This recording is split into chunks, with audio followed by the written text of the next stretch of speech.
Well, my presentation pack collection folder number 2. Hopefully you've seen the first one, so this video isn't going to need much of an introduction, but I will just say that according to what I've written on the side here, it goes from the 15th of the 7th, 1970 to the 13th of the 8th, 1975. So in the early 70s, they did pack a lot more in than they released in the 60s. Although, to be fair, looking at the dates, not a massive amount more, certainly far less than they pack into a year these days. But yeah, so I should just get the folder out and we can get started and go through it. And hopefully you find some of it interesting. So, folder 2 then. And again, we've got the little index card that I've done here. Hopefully telling everyone the information about it. So we start off with Commonwealth Games Edinburgh 1970.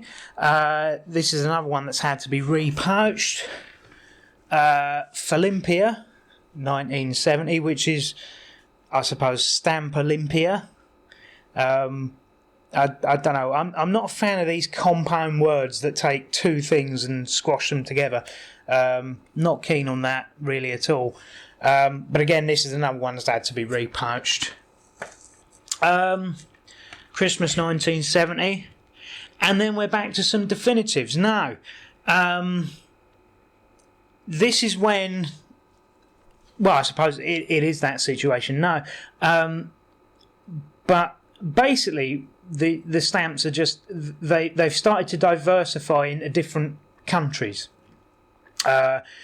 So the UK ones anyway, they've started to diversify into different countries. So you've got all the different definitives of varying different places. Now the Scotland one I've got here is that's been repouched.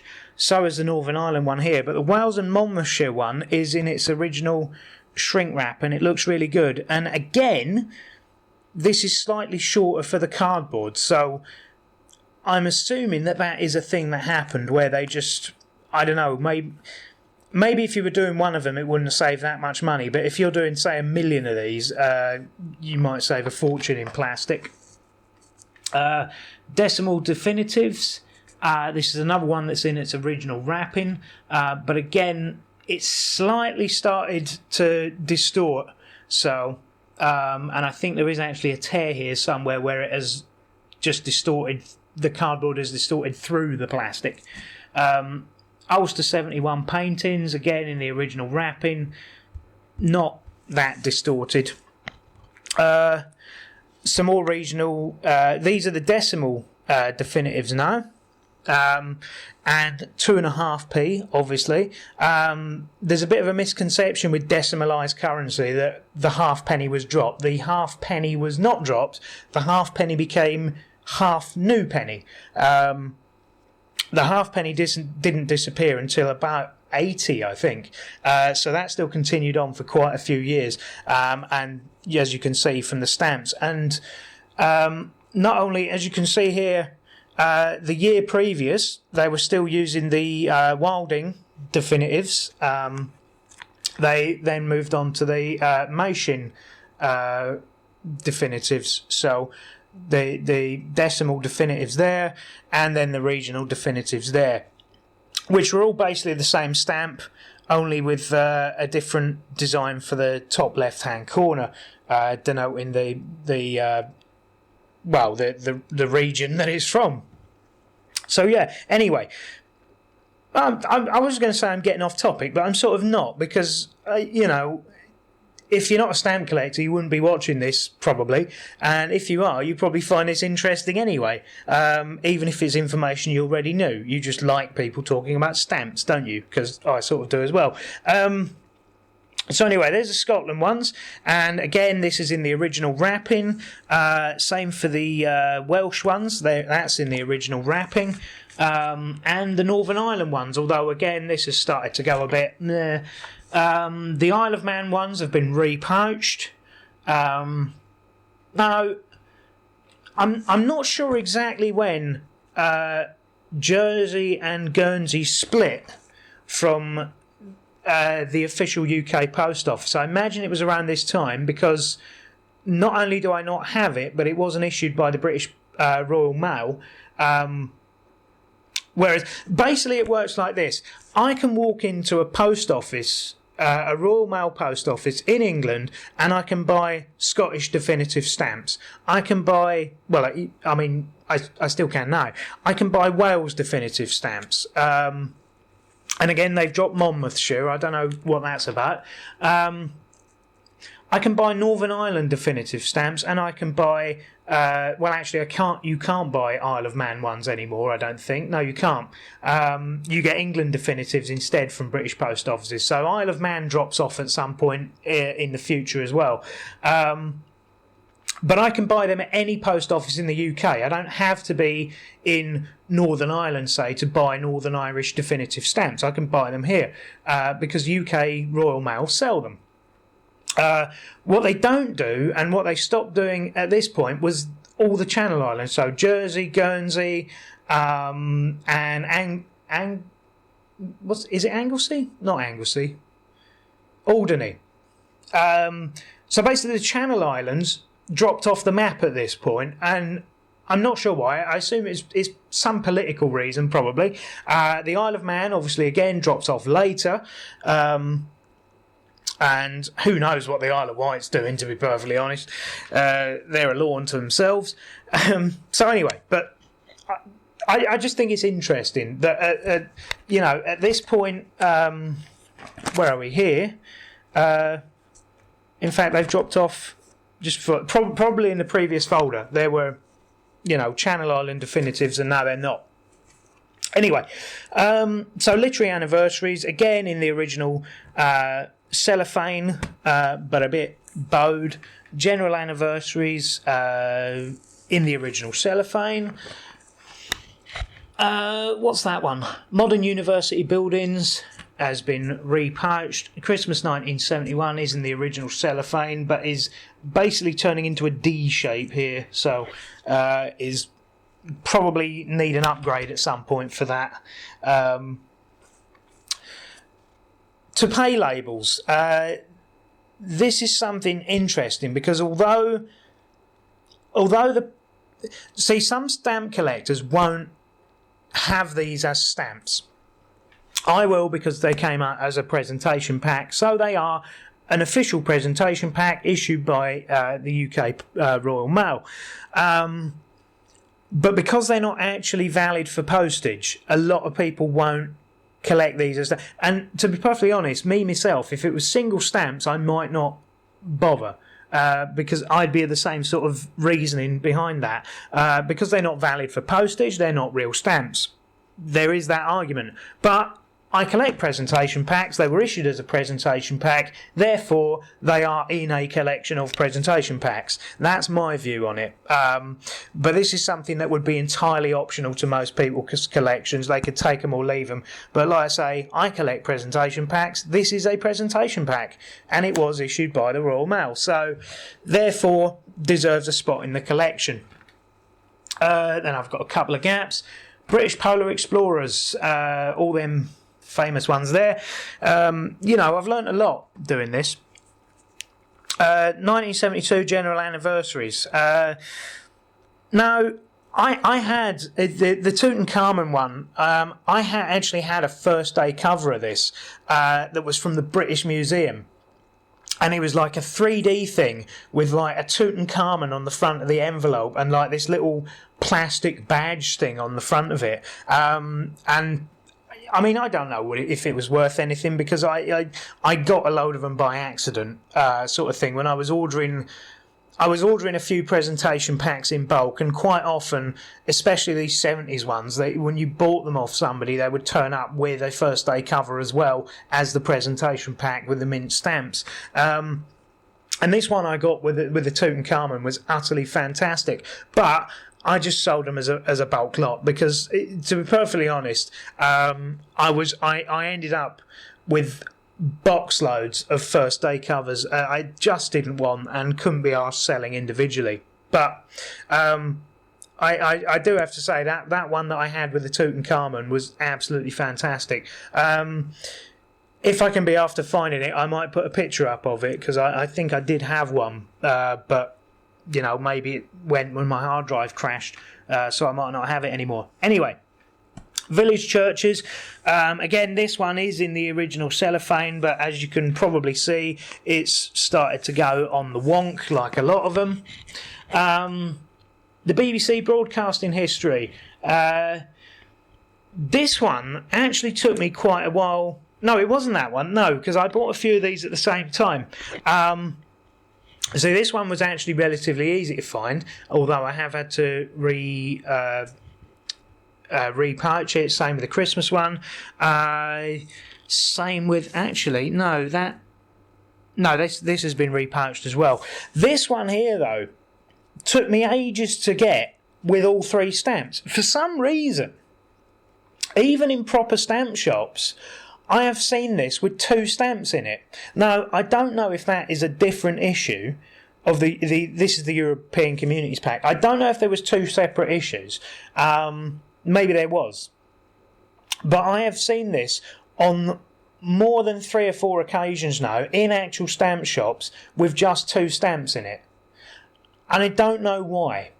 Because as far as I'm concerned, this is a 3 stamp set.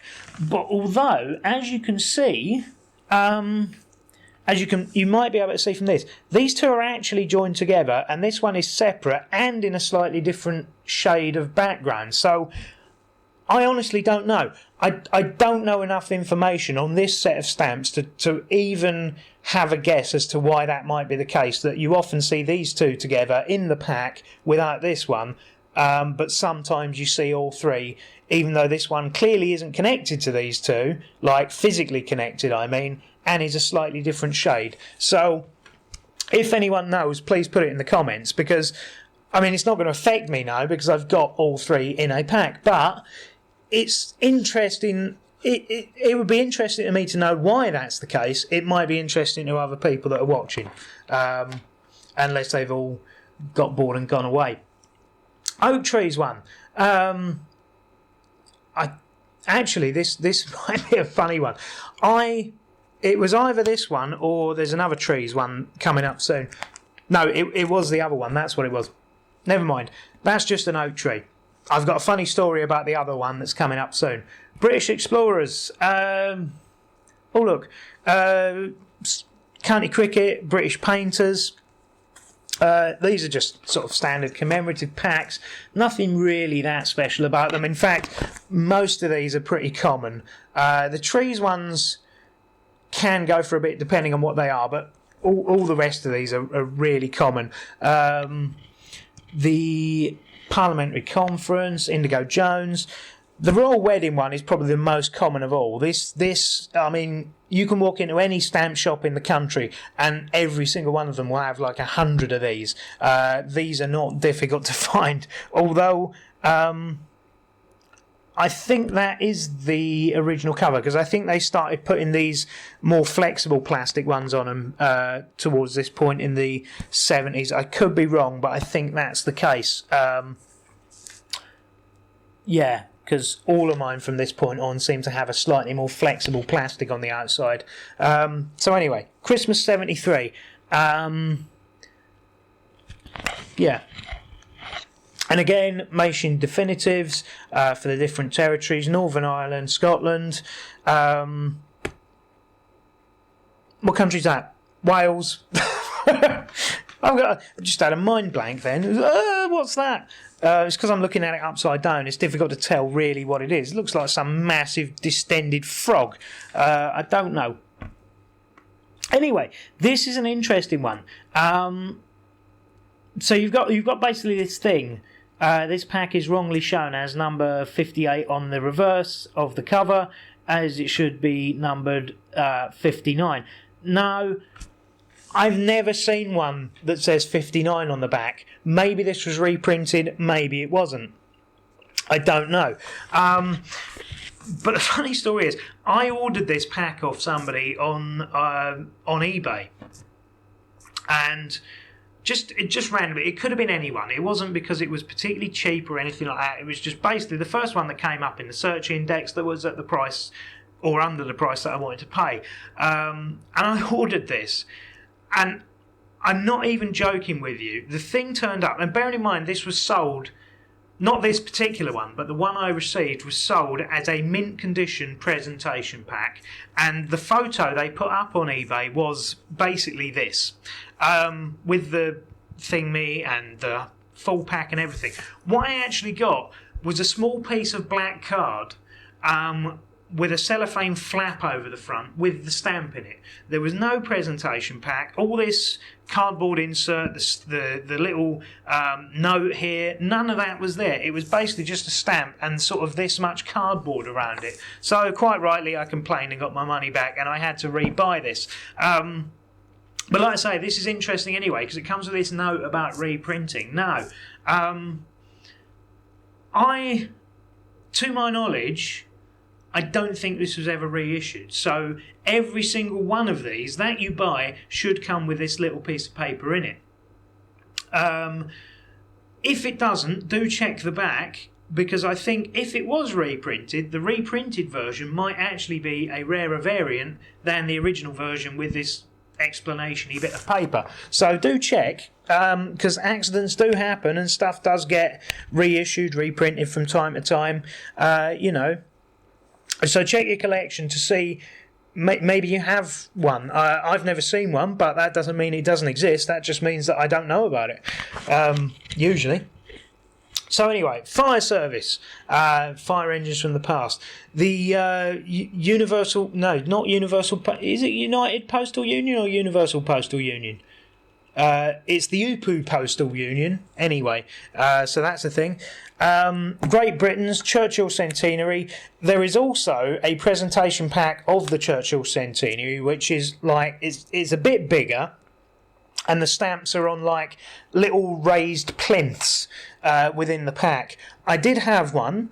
I've since sold it because I had no way of displaying it. It's too big to fit in any of my folders, and it's got like a 4mm raised plinth behind every stamp. It's completely useless, but if you're a fan of Churchill, it might be the thing to go for.